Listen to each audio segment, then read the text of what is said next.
اب آپ کو کتنے لوگ ایسے مل جائیں گے کہ جو محرم کے نام پر گنڈا گردی کرتے ہوئے نظر آتے ہیں، محرم میں حرام کاری کرتے ہوئے نظر آتے ہیں، ڈھول تاشے بجائیں گے تو ہم محرم کا صحیح معنوں میں حق ادا کر رہے ہیں، مروجہ تعزیہ داری کریں گے تو ہم محرم کا صحیح معنوں میں حق ادا کر رہے ہیں،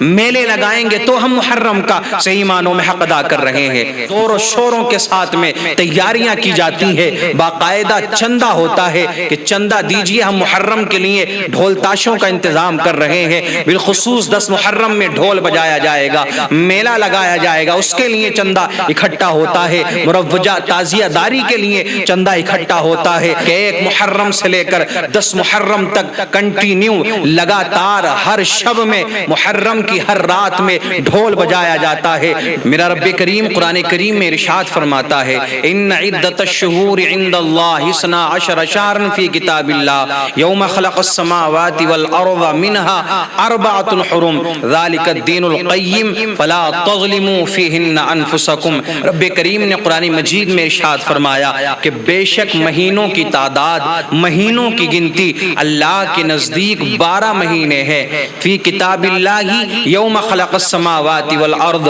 اللہ کی کتاب میں کہ جس دن اس نے زمین اور آسمان کو پیدا کیا، منہا 4 حرم، اور میرے رب نے ارشاد فرمایا کہ انہی 12 مہینوں میں 4 مہینے ایسے ہیں جو ادب والے ہیں، جو احترام والے ہیں، کہ جن کی تعظیم کرنا، جن کا ادب کرنا، جن کا احترام کرنا میرے عزیزو ہر مسلمان پر ضروری ہے، ہر مسلمان پر یہ بات لازم ہے کہ وہ ان 4 مہینوں کا ادب و احترام کرے۔ اور اسی آیت کریمہ کے اگلے حصے میں کیا بتا دیا گیا؟ فَلَا تَظْلِمُوا فِيهِنَّ أَنفُسَكُمْ، اور یہ 4 مہینے ایسے ہیں، ان کا ایسا تمہیں ادب و احترام کرنا ہے، ایسی تعظیم کرنی ہے، ایسا ادب بجا لانا ہے ان مہینوں کا کہ اپنی جانوں پر تمہیں ظلم نہیں کرنا ہے۔ لیکن آؤ میرے عزیزو یہ پتہ لگاتے ہیں کہ وہ 4 مہینے کون سے ہیں کہ جن کے احترام کا حکم اللہ رب العزت قرآن مجید میں ہمیں دے رہا ہے، اللہ نے خود جن کا ادب کرنے کا ہمیں حکم دیا ہے۔ یہ بات تو حقیقت ہے کہ مہینوں کی تعداد 12 ہے، یہ بات کنفرم ہو گئی، لیکن ان میں 4 مہینے کہ جن کا حکم رب کریم دے رہا ہے کہ ان 4 مہینوں کا تم ادب کرو، احترام کرو، ان کا ادب بجا لاؤ، وہ 4 مہینے کون سے ہیں؟ حضرت ابو ہریرہ رضی اللہ تعالی عنہ روایت کرتے ہیں کہ آقا کریم صلی اللہ تعالی علیہ وسلم نے ارشاد فرمایا، ان الزمان قد استدار كهيئته يوم خلق الله السماوات والأرض السنة 12 شهرا منها 4 حرم ذو القعدة وذو الحجة والمحرم ورجب شهر مضر الذي بين جماد وشعبان۔ بے شک زمانہ اسی حساب سے گردش میں ہے کہ جس حساب سے اللہ نے زمین و آسمان کو پیدا فرمایا ہے، اور آقا فرماتے ہیں سال کے 12 مہینے ہیں کہ جس میں 4 ادب والے ہیں، احترام والے ہیں، 3 تو لگاتار ہیں، کنٹینیو ہیں، ذوالقعدہ، ذوالحجہ اور محرم الحرام کا مہینہ، اور ایک مہینہ وہ ہے کہ جس کو ہم اور آپ ماہ رجب کہا کرتے ہیں۔ میرے عزیزو ان 4 مہینوں کا ادب کرنا ہر مسلمان کے لیے ضروری ہے۔ اب محرم الحرام کا چاند نظر آ چکا ہے اور اسلامی سال کا آغاز ہو چکا ہے، اور یہ بات سب جانتے ہیں میرے عزیزوں کہ جیسے ہی محرم الحرام کا ذکر ہوتا ہے، محرم کا چاند نظر آتا ہے، تو ہمارے دل و دماغ میں ایک سانحہ آتا ہے، ایک واقعہ رونما ہوتا ہے۔ تاریخ کے اندر وہ ایسا واقعہ ہوا ہے کہ اس سے زیادہ دردناک واقعہ ہمیں کوئی دکھائی نہیں دیتا ہے۔ مسلمان کا بچہ جس واقعے سے واقف ہے، اس واقعے کے بارے میں جانتا ہے، اور وہ واقعہ کیا ہے کہ میرے آقا کریم صلی اللہ تعالی علیہ وسلم کے پیارے نواسے سید الشہداء حضرت سیدنا امام حسین رضی اللہ تعالی عنہ اپنے گھر والوں کے ساتھ میں کربلا پہنچے، اور اپنے نانا جان کے دین کی خاطر، اسلام کی بقا کے لیے، اسلام کی نشر و اشاعت کے لیے، مذہب اسلام کو بچانے کے لیے آپ خود بھی شہید ہو گئے اور آپ کے گھر والے بھی شہید ہو گئے، پورا کا پورا گھرانہ اسلام کی بقا کی خاطر قربان ہو گیا۔ اللہ اکبر کبیرہ۔ تو محرم الحرام کا چاند نظر آ چکا ہے۔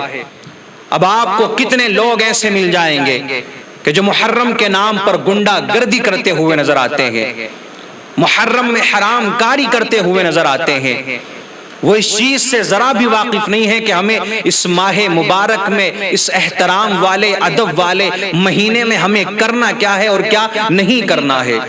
اللہ اکبر کبیرہ، ہمارا مسلم نوجوان میرے عزیزو اس ماہ مبارک میں انہی حرام کاریوں کی طرف جاتا ہے کہ جن حرام کاریوں سے میرے آقا کریم صلی اللہ تعالیٰ علیہ وسلم نے روکا، اور حضرت امام حسین رضی اللہ تعالیٰ عنہ نے جن حرام کاریوں کی وجہ سے یزید کے ہاتھ میں اپنا ہاتھ نہیں دیا تھا۔ اپنی گردن تو دینا گوارا کر لیا آپ نے، لیکن فاسق و فاجر یزید ملعون کے ہاتھ میں سید الشہداء حضرت امام حسین نے اپنا ہاتھ نہیں دیا۔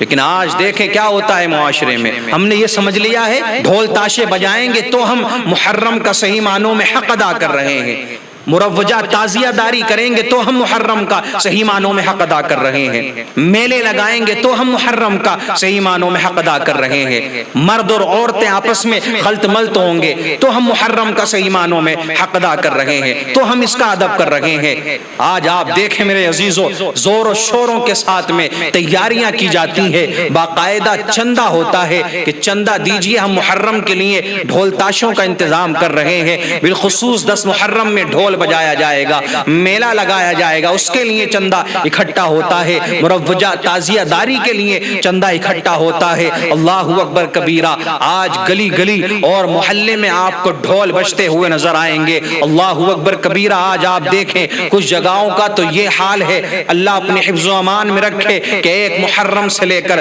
10 محرم تک کنٹینیو لگاتار ہر شب میں محرم کی ہر رات میں ڈھول بجایا جاتا ہے، ڈھول تاشے بجائے جاتے ہیں، نگاڑے بجائے جاتے ہیں۔ اللہ اکبر کبیرہ میرے عزیزو، وہ لوگ یہ سمجھتے ہیں کہ ہم ڈھول بجانے کے بعد میں امام حسین کو راضی کر لیں گے، ہم ڈھول بجانے کے بعد میں کربلا والے کو راضی کر لیں گے، کربلا والے ہم سے راضی ہو جائیں گے۔ آج ہمیں کیا ہو چکا ہے، کس طرف ہم جا رہے ہیں، یہ پہلی مرتبہ نہیں ہے، ہر سال مقررین، واعظین، خطبہ، ائمہ اور تمام تر علماء کرام، تمام تر عالم دین، سمجھدار لوگ یہ سمجھاتے ہیں کہ یار محرم میں یہ خرافات نہ کرو، محرم میں یہ حرام کاری نہ کرو۔ اگر کوئی ایسا کہتا ہے تو اس کو کہہ دیا جاتا ہے کہ یہ تو حسین سے محبت کرنے والا نہیں ہے، یہ تو اہل بیت کا دشمن ہے، یہ اہل بیت سے پیار نہیں کرتا ہے، اہل بیت سے محبت نہیں کرتا ہے۔ مجھے بتاؤ کہ اہل بیت سے محبت کی یہ نشانی ہے کہ ڈھول بجایا جائے،